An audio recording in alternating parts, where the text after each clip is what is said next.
മാന്യപ്രേക്ഷകർക്ക് എൻ്റെ പ്രണാമം. യഥാർത്ഥത്തിൽ 18 പുരാണങ്ങളിലും 18 ഉപപുരാണങ്ങളിലും കഥകൾ വായിക്കുന്നവർക്ക്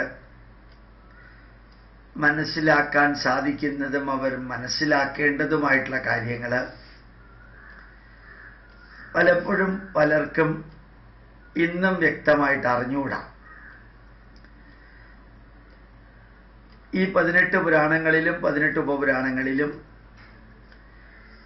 ഒരു മനുഷ്യനിലുള്ള തിന്മ നിറഞ്ഞ വികാരങ്ങൾ അതിൻ്റെ അടിസ്ഥാനത്തിൽ ആ മനുഷ്യൻ പ്രവർത്തിക്കുകയാണെങ്കിൽ അയാളുടെ ജീവിതം എത്തരത്തിലുള്ളതായി തീരുമെന്ന് വിവരിക്കുന്ന കഥകളുണ്ട്.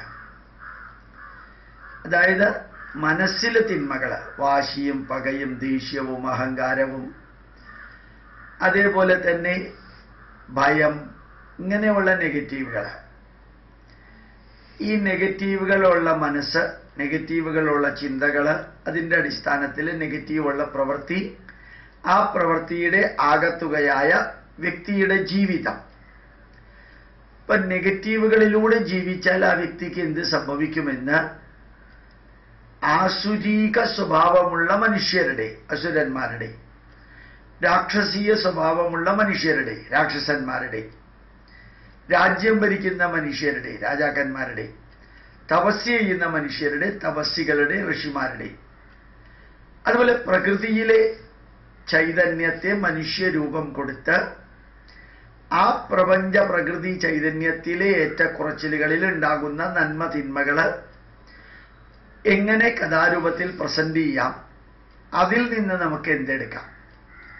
ഇപ്പൊ പ്രകൃതിയിലും വ്യത്യസ്ത തരത്തിലുള്ള മനുഷ്യരിലുമുള്ള തിന്മകൾ അവർ ജീവിതത്തിൽ പ്രകടിപ്പിക്കുമ്പോൾ അവർക്ക് എന്ത് സംഭവിക്കുന്നു, അതേപോലെ സ്നേഹം, ബഹുമാനം, ആദരവ്, കടമ, കടപ്പാട്, കരുണ, ദയ തുടങ്ങിയ നന്മ നിറഞ്ഞ വികാരങ്ങൾ ഉള്ള മനുഷ്യര് അതവരുടെ മനസ്സിലും ചിന്തയിലും പ്രവൃത്തിയിലും ആ നന്മകൾ പ്രാവർത്തികമാക്കുമ്പോൾ അവർക്ക് എന്ത് സംഭവിക്കുമെന്ന് കഥാരൂപത്തിൽ വിവരിക്കുന്നതാണ് പുരാണങ്ങൾ.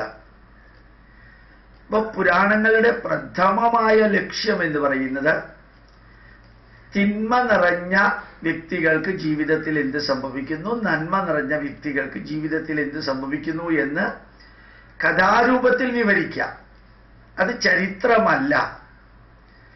ചരിത്രമാണെന്ന് തെറ്റിദ്ധരിച്ച് പുരാണങ്ങളെ വ്യാഖ്യാനിക്കാനും വിവരിക്കാനും ശ്രമിച്ച അതിൻ്റെ ചോദ്യങ്ങളുമായിട്ട് ഉത്തരങ്ങൾക്ക് വേണ്ടി അലഞ്ഞു തിരിഞ്ഞ് നടന്നാൽ കിട്ടില്ല. കഥായി മാസ്തേ കഥിതാമഹീയസ, പറഞ്ഞിരിക്കുന്നത് കഥയാണ്. നമ്മൾ മലയാളത്തിൽ പറയാറുണ്ട് കഥയിൽ ചോദ്യം ഇല്ല എന്ന്. പിന്നെ ഈ പുരാണത്തിലെ കഥകൾ എക്സാജറേറ്റ് ചെയ്തിട്ടാണ് പറഞ്ഞിരിക്കുന്നത്. അവിടെ എക്സാജറേഷൻ, അതിശയോക്തി ആവശ്യമാണ്. എന്തുകൊണ്ട്? ചരിത്രമല്ല പറയുന്നത് എന്ന് ബോധ്യപ്പെടുത്താൻ. ചില ചെറിയ ചരിത്ര വസ്തുതകൾ അതിലുണ്ടായേക്കാം, പക്ഷെ പറയുന്നത് ചരിത്രമല്ല. ചരിത്രമല്ല എന്ന് ബോധ്യപ്പെടുത്താനാണ് മിക്കവാറും പുരാണ കഥകൾ അതിശയോക്തി കലർത്തി പറയുന്നത്. ആ പുരാണ കഥകളിൽ നിന്ന് നമുക്ക് എടുക്കേണ്ട സന്ദേശമുണ്ട്. ഒരു കഥയിൽ നിന്ന് ആമയും മുയലും എന്നുള്ള ഒരു കഥ, പുരാണത്തിലെ കഥകളൊക്കെ മനുഷ്യരുടെ കഥയാണ്. മൃഗങ്ങളുടെ കഥ പുരാണങ്ങളിലില്ല. മഹാഭാരതത്തിലെ 1,25,000 ശ്ലോകങ്ങളുള്ളതിൽ 60,000 ശ്ലോകങ്ങൾ പക്ഷിമൃഗാദികളുടെ കഥകളാണ്. പിന്നെ പാണ്ഡവരുടെയും കൗരവരുടെയും ചരിതമാണ്. കഥാരൂപത്തിൽ ചരിത്രം അവതരിപ്പിച്ചിരിക്കുന്നത് ചരിതം. പക്ഷെ പുരാണങ്ങളുടെ ചില വരികളെടുത്ത് അതെല്ലാം യാഥാർത്ഥ്യമാണ് എന്ന രീതിയിൽ വിവരിക്കുന്നതും ധരിക്കുന്നതും അതിലൂടെ മുമ്പോട്ട് പോകുന്നതും അതിനെ അനലൈസ് ചെയ്യാൻ ശ്രമിക്കുന്നതും അതിനുവേണ്ടി വാദിക്കാനും ജയിക്കാനും ഒക്കെ ശ്രമിക്കുന്നതൊക്കെ അവസാനത്തിൽ അബദ്ധത്തിൽ ചെന്നെത്തിയേ ഉള്ളൂ. പിന്നെ വേറൊരു പണിയില്ലെങ്കിൽ അതൊക്കെ ചെയ്യാം. പുരാണമിത്യേവന സാധു സർവം നജാപി കാവ്യം നവമിത്യവദ്യം പുരാണമായതുകൊണ്ട് അത് സാധുവാവണമെന്നൊന്നുമില്ല. പുരാണമാണത്, അതൊരു കഥയാണ്. ആ കഥയിൽ നന്മ ചെയ്ത വ്യക്തികൾക്ക് എന്ത് സംഭവിക്കും, തിന്മ ചെയ്ത വ്യക്തികൾക്ക് എന്ത് സംഭവിക്കും എന്ന് മനുഷ്യൻ അനുഭവിച്ചറിഞ്ഞ് ശരി തെറ്റ് തിരിച്ചറിയുന്നതിന് പകരം ഒരു കഥാരൂപത്തിൽ കാര്യങ്ങൾ പെട്ടെന്ന് മനസ്സിലാക്കിയാൽ മനുഷ്യൻ സ്വന്തം ജീവിതത്തിൽ പല പരീക്ഷണങ്ങൾ നടത്തുന്നത് ഒഴിവാക്കാൻ സാധിക്കും. ആ കഥയിൽ നിന്ന് ഉൾക്കൊള്ളാനുള്ളത് ഉൾക്കൊണ്ടു കഴിഞ്ഞാൽ സാധിക്കും. ഇനിയിപ്പോൾ കഥയിൽ നിന്ന് എന്താ ഉൾക്കൊള്ളാനുള്ളത്? ഒന്ന്, കഥ. ആമയും മുയലും തമ്മിലുള്ള കഥയാണ് എടുക്കുന്നതെങ്കിൽ എത്ര തളർന്നവനും കഴിവ് കുറഞ്ഞവനും നിരന്തരം പരിശ്രമിക്കുകയാണെങ്കിൽ അവന് കഴിവുള്ളവനേക്കാളും മുമ്പോട്ട് പോകാൻ സാധിക്കുമെന്ന ആമയും മുയലിൻ്റെ ഈ കഥയിൽ നിന്ന് പഠിക്കാം. അവിടെ അങ്ങനെ ഒരു പന്തയം വെച്ചിരുന്നോ? അത് എവിടെ വെച്ചിട്ടാണ് പന്തയം വെച്ചത്? പന്തയം വെച്ച സമയത്ത് ഈ ആമയും മുയലും സംസാരിച്ച ഭാഷ ഏതായിരുന്നു? അത് ഏത് കാലത്താണ് ഈ പന്തയം വെച്ചത് എന്ന ചോദ്യങ്ങൾക്ക് അവിടെ പ്രസക്തി ഇല്ലാതിരിക്കാൻ കാരണം അത് കഥയാണ്. അതിൽ നിന്ന് മനസ്സിലാക്കാനുള്ളത്, ഇതിപ്പോൾ ഞാൻ മൃഗങ്ങളുടെ കഥയാണ് പറഞ്ഞത്. പുരാണത്തിൽ ഇപ്പോൾ അജാമിളന്റെ കഥ എടുത്താലും, നമ്മൾ ധ്രുവന്റെ കഥ എടുത്താലും, പ്രഹ്ലാദന്റെ കഥ എടുത്താലും, അല്ലെങ്കിൽ മഹാബലിയുടെ കഥ എടുത്താലും, അല്ലെങ്കിൽ ജഡവരതന്റെ കഥ എടുത്തു കഴിഞ്ഞാലും, അംബരീഷന്റെ കഥ എടുത്താലും ശരി, ധാരാളം പേര് രാജാക്കന്മാരാണ്. ഏറ്റവും കോംപ്ലിക്കേറ്റഡ് ആയിട്ടുള്ള ജീവിതം നയിക്കുന്ന വ്യക്തികളുടെ കഥ പറയുകയാണെങ്കിൽ അതിനേക്കാൾ ലെസ് കോംപ്ലിക്കേറ്റഡ് ആയിട്ടുള്ള ജീവിതമാണ് നമ്മൾ നയിക്കാറുള്ളത്.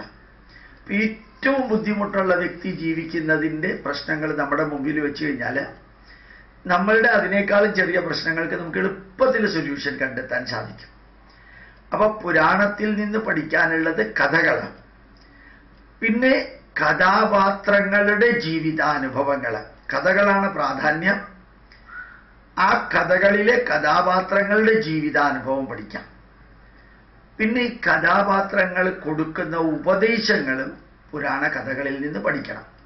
ഇപ്പൊ പുരാണ കഥകളിലുള്ളത് 3 കാര്യങ്ങളാണ്: കഥകളിൽ നിന്നെടുക്കാനുള്ള സന്ദേശങ്ങൾ, കഥാപാത്രങ്ങളുടെ അനുഭവങ്ങളിൽ നിന്നെടുക്കാനുള്ള സന്ദേശങ്ങൾ, അതുപോലെ തന്നെ കഥാപാത്രങ്ങൾ പരസ്പരം കൊടുക്കുന്ന ഉപദേശങ്ങളിൽ നിന്നെടുക്കാനുള്ള സന്ദേശങ്ങൾ. അപ്പോൾ വെറുതെ പുരാണമാണ് എന്ന രീതിയിൽ നമ്മൾ അത് കേട്ടിട്ട് പ്രയോജനമില്ല, അല്ലെങ്കിൽ കഥയാണ്, കഥ കേൾക്കേണ്ട പ്രായമല്ല എനിക്ക്, കഥ കേൾക്കേണ്ട കാലമൊക്കെ കഴിഞ്ഞിരിക്കുന്നു എന്ന് ധരിക്കുന്നതിന് പകരം ആ കഥകളിൽ എന്തെല്ലാം നമുക്ക് പ്രയോജനപ്പെടുന്നതുണ്ടോ അത് നല്ലോണം കേട്ട് വിശകലനം ചെയ്ത് ചിന്തിച്ച് നമ്മുടെ ജീവിതത്തിൽ അതിലെ ചില കാര്യങ്ങൾ പകർത്തുകയാണെങ്കിൽ നന്മ ചെയ്താൽ എന്ത് സംഭവിക്കും, തിന്മ ചെയ്താൽ എന്ത് സംഭവിക്കുമെന്ന് ഒരു ഉയർന്ന ലെവലിലുള്ള ഒരു പ്രഭാഷണം കേൾക്കുന്നതിനേക്കാളും രസകരമായ രീതിയിൽ ഈ കഥയിൽ നിന്ന് നമുക്ക് ഉൾക്കൊള്ളാൻ സാധിക്കും. അപ്പോൾ എന്നും നമ്മൾ ചിന്തിക്കാനുള്ള ഒരു കാര്യം, ഏത് കഥയാണെങ്കിലും പുരാണത്തിലെ കഥകൾ മുഴുവനും എടുത്ത് നമ്മൾ അതിന് ചില മുസ്ലിങ്ങൾ വ്യാഖ്യാനം കൊടുക്കാറുണ്ട്. കൽക്കി പുരാണം, ഇതിൽ കൽക്കി അവതാരത്തെക്കുറിച്ചിട്ടുള്ള കഥകളാണുള്ളത്. പക്ഷെ അത് പ്രവാചകനുമായിട്ട് ബന്ധപ്പെടുത്തി കഴിഞ്ഞാൽ പ്രവാചകൻ ഒരു കഥയിലെ നായകനല്ല, ഒരു ചരിത്ര പുരുഷനാണ്, ജീവിച്ചിരുന്ന വ്യക്തിയാണ്. ജീവിച്ചിരുന്ന വ്യക്തിയെ കഥാപാത്രവുമായിട്ട് മാറ്റിയാൽ പറ്റുന്ന അബദ്ധം വളരെ ഡേഞ്ചറസ്, അവർക്കത് മനസ്സിലാവാത്തതുകൊണ്ടാണ്. അതുപോലെ തന്നെ ഭവിഷ്യപുരാണത്തിൽ കുറേ കാര്യങ്ങൾ പറഞ്ഞിട്ടുണ്ട്. ഔറംഗസീബിന് ധാരാളം ഭാര്യമാരുണ്ടായിരുന്നു, 270ഓളം ഭാര്യമാരുണ്ടായിരുന്നു ഔദ്യോഗികമായിട്ട്. അതിൽ ധാരാളം കുട്ടികളും ഉണ്ടായിരുന്നു. അതിലെ ഔറംഗസീബ് ഇഷ്ടപ്പെട്ട ഒരു ഭാര്യയുടെ ഒരു മകള് വിവാഹം കഴിച്ചത് വേദമറിയാവുന്ന, സംസ്കൃതമറിയാവുന്ന ഒരു വാമന ശാസ്ത്രി എന്ന് പറയുന്ന ഒരു വേദപണ്ഡിതനെയാണ് വിവാഹം കഴിച്ചത്. അയാൾ ഔറംഗസീബിൻ്റെ മകളെ വിവാഹം കഴിച്ചു കഴിഞ്ഞപ്പോൾ മുസ്ലിമായിട്ട് കൺവെർട്ട് ചെയ്തു. കുറേ അധികം സ്വർണവും ബാക്കിയുള്ളത് കിട്ടിയപ്പോൾ കൺവെർട്ട് ചെയ്തു. കൺവെർട്ട് ചെയ്തിട്ട് അയാൾ ചെയ്തതാണ് ഈ ഭവിഷ്യപുരാണം പോലെയുള്ള പല പുരാണങ്ങളിലും അയാൾ സംസ്കൃതത്തിൽ ഈ യേശുക്രിസ്തുവിനെ കുറിച്ചും അല്ലെങ്കിൽ ഇംഗ്ലീഷുകാരെ കുറിച്ചും അതുപോലെ തന്നെ അള്ളാഹുവിനെ കുറിച്ചും പ്രവാചകനെ കുറിച്ചും എല്ലാം അയാൾ എഴുതി ചേർത്തു ഭവിഷ്യപുരാണത്തിൽ. ഭവിഷ്യപുരാണത്തിൽ എഴുതി ചേർക്കാൻ ഒരു കാരണമുണ്ട്. മറ്റു പുരാണങ്ങൾ പോലെ അല്ല ഭവിഷ്യപുരാണം. ഭാവിയെക്കുറിച്ച് പറയുന്ന പുരാണമാണ് ഭവിഷ്യപുരാണം. 18 പുരാണങ്ങളിൽ ഭവിഷ്യ മഹാപുരാണത്തിലെ ഒരു ഭാഗം, മുഴുവനൊന്നുമല്ല, 2 അധ്യായം 3 അധ്യായം ഭാവിയെക്കുറിച്ച് പറയുന്ന കൂട്ടത്തിൽ ഈ വാമനശാസ്ത്രി ഗരുഡന്മാരുടെ കാര്യം എഴുതി യേശുക്രിസ്തുവിന്റെ ഈശാമിശിഹോഹം എന്ന് പറഞ്ഞ് എഴുതി ചേർത്തു. അത് വ്യാസൻ എഴുതിയതോ നമ്മുടെ പുരാണകർത്താക്കൾ എഴുതിയതോ അല്ല, ഇടയ്ക്ക് അഡൾട്രേറ്റ് ചെയ്തതാണ്. അതിനകത്ത് എഴുതി കുത്തിച്ചേർത്ത് നമ്പർ മാറ്റിയതാണ്. അപ്പൊ പിന്നീട് എന്ത് പറ്റി? ഔറംഗസീബിന്റെ തന്നെ സപ്പോർട്ടോടുകൂടി ഈ തിരുത്തി എഴുതിയ പുരാണങ്ങൾ പ്രിന്റ് ചെയ്തു. ഇപ്പൊ പഴയ പുരാണങ്ങൾ ഒറിജിനൽ വെർഷൻ മാറി ഈ തിരുത്തിയത് പ്രചരിക്കാൻ തുടങ്ങി. അത് തിരുത്തിയത് പ്രചരിക്കാൻ തുടങ്ങിയപ്പോഴും പുരാണങ്ങളിൽ വായിക്കുന്ന വ്യക്തികൾ അതിനെ എതിർത്തില്ല. അല്ലെങ്കിൽ അഥവാ എതിർത്താലും പ്രയോജനമൊന്നുമില്ല, തല പോകും. എതിർത്തില്ല കാര്യമായിട്ട്. എന്താ അതിന് കാരണം? അത് പുരാണമാണ്. അതിൽ പറയുന്ന കഥകളിൽ എക്സാജറേഷൻ ഉണ്ടാവാം, കൂട്ടിച്ചേർക്കൽ ഉണ്ടാവാം, അഡീഷൻ ഉണ്ടാവാം, ഡെലീഷൻ ഉണ്ടാവാം, മോഡിഫിക്കേഷൻ ഉണ്ടാവാം. പുരാണമാണത്, വേദം പോലെയല്ല. വേദത്തിൽ അഡീഷനും ഡെലീഷനും മോഡിഫിക്കേഷനും പറ്റില്ല. ആവാം പുതിയ ശാഖയായിട്ട് വേറെ എഴുതുകയാണെങ്കിൽ. വേദത്തിനൊരു ശാഖല ശാഖ, അത് ഒറിജിനൽ വേദാണ്. വേറൊരാൾക്ക് കുറച്ച് കാര്യങ്ങളും കൂടി ചേർത്തിട്ട് ഭാഷ്കള ശാഖ ഉണ്ടാക്കാം. വേറൊരാൾക്ക് കുറച്ചും കൂടി ചേർത്തിട്ട് സാഖ്യായന ശാഖ ഉണ്ടാക്കാം. വേറൊരാൾക്ക് കുറച്ചുകൂടി ചേർത്തിട്ട് കൗശീതകി ശാഖ ഉണ്ടാക്കാം. അങ്ങനെ സ്വാതന്ത്ര്യമുണ്ട്. അങ്ങനെ യജുർവേദത്തിന് 108 ശാഖകളുണ്ടായി, സമവേദത്തിന് 1001 ശാഖകളുണ്ടായി. അഡീഷനും ഡെലീഷനും മോഡിഫിക്കേഷൻ വരുത്തരുത്. പക്ഷെ ഒറിജിനൽ അതേപോലെ വെച്ചേക്കണം. അതിൽ അഡൾട്രേഷൻ വരുത്തരുത്. ചേർത്തിട്ട് നിങ്ങളുടെ പേരിൽ സാമവേദ ശാഖ തുടങ്ങാം. പക്ഷെ പുരാണത്തില് എങ്ങനെ വേണമെങ്കിലും എഴുതാം. ഒരു പുരാണം മാതിരി ആവണമെന്നില്ല. ആ പുരാണത്തിന്റെ വേറൊരു കോപ്പി റോഡ് സൈഡിൽ നിങ്ങൾക്ക് പല പുരാണങ്ങളും കിട്ടും. അതിന്റെ ഒറിജിനൽ പുരാണന്മാരിൽ ഇതിന് ചിലപ്പോൾ വലിയ ബന്ധം ഉണ്ടാവണമെന്നില്ല, 90% ബന്ധം ഉണ്ടാവും. അത് കാരണം ഓരോരുത്തരും ചേർക്കാണ്. അപ്പൊ പുരാണത്തിൽ നിന്ന് നമ്മൾ പഠിക്കാനുള്ളത് കഥ, ആ കഥയിൽ നിന്നുള്ള സന്ദേശം, പുരാണത്തിലെ കഥാപാത്രങ്ങളുടെ ജീവിതാനുഭവങ്ങള്, പുരാണത്തിലെ കഥാപാത്രങ്ങൾ പരസ്പരം കൊടുക്കുന്ന ഉപദേശങ്ങളിൽ നിന്നുള്ള നന്മതിന്മകൾ നമ്മുടെ ജീവിതത്തിൽ പകർത്താനായിട്ട് സാധിക്കും. അപ്പൊ പുരാണം എന്ന് പറഞ്ഞാൽ 3 കാര്യമാണുള്ളത്. ഇവിടെ സ്റ്റാർട്ടിങ് അത് കഥയാണ്, പിന്നെ കഥയ്ക്കകത്തുള്ള കഥാപാത്രങ്ങള്, പിന്നെ കഥാപാത്രങ്ങളുടെ മനസ്സിലുള്ള ഉപദേശങ്ങൾ.